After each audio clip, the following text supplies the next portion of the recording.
طب يا جماعه تقييم لعيبه الاهلي النهارده قدام ايجل نوار. هنبدا بالشناوي طبعا حراسه المرمى.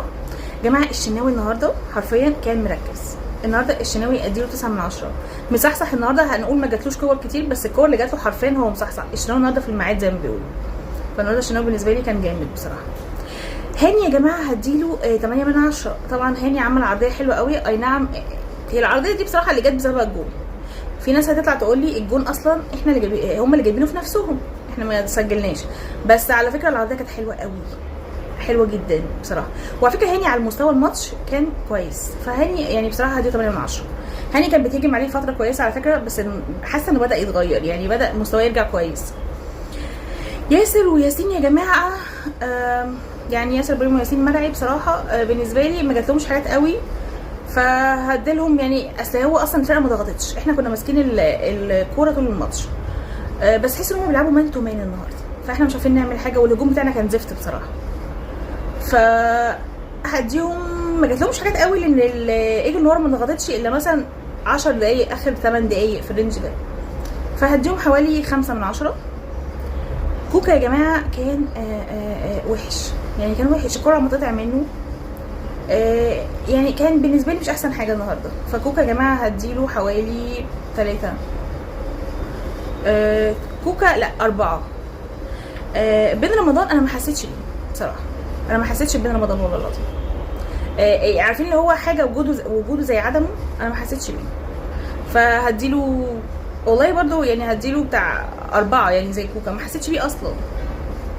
مروان عطيه كان كويس يا جماعه، هديله حوالي 7.5. مروان عطيه ما كانش وحش النهارده. هنبدا بقى بالمثلث كده. زيزو تريزيجيه بن شرقي. زيزو يا جماعه النهارده كان موجود بيعمل تحركات بس مالهاش فعاليه عندي. زيزو ما كانش فنيا احسن حاجه النهارده. فزيزو بالنسبه لي يعني انت هتاخد بصراحه، انت هتاخد 5، يعني انت 5.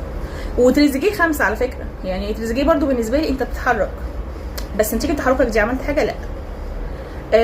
بن شرقي هياخد 6، لان بن شرقي النهارده كان بالنسبه لي حركاته ليها تاثير احسن. يعني بن شرقي النهارده فكره كان مؤثر احسن، بس برضو 6 لان هو ما عمليش حاجه بعد التاثير بتاعه.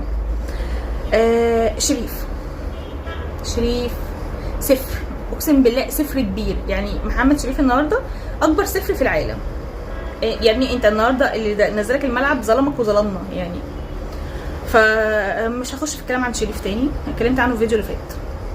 يا جماعه في النهارده نزل بدايل جراديشار وقفشه وطاهر وعبد القادر.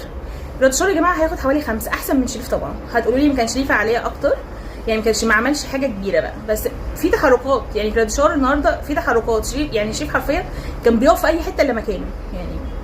فجراديشار هنديله 5. قفشه بقى وطاهر لا سنه. قفشه وطاهر عايزه اقيمهم قوي عشان هنساه.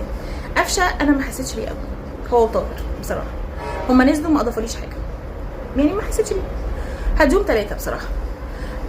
لا يا ربي، قفشه وطاهر هديهم 4 عشان عبد القادر نزل عشان يقع بس. يعني عبد القادر نزل حبه صغيرين في الاخر، نزل عشان يقع. بس مش قادر افتكر كام دقيقه عمال يقع، بس هو تقريبا نزل يشوف هيحسب كام مره وقع في الماتش. 2 يعني. والله العظيم عبد القادر النهارده ملوش لازمه. 2 انا مش عارفه اصلا نزل بديل ليه. 2 بس يا جماعه. كنت اتمنى والله العظيم ان الاهلي النهارده يفوز 3 أو 2-0، بس يعني قدر الله ما شاء فعل. واتمنى ان احنا على ارضنا بقى نعوض ده.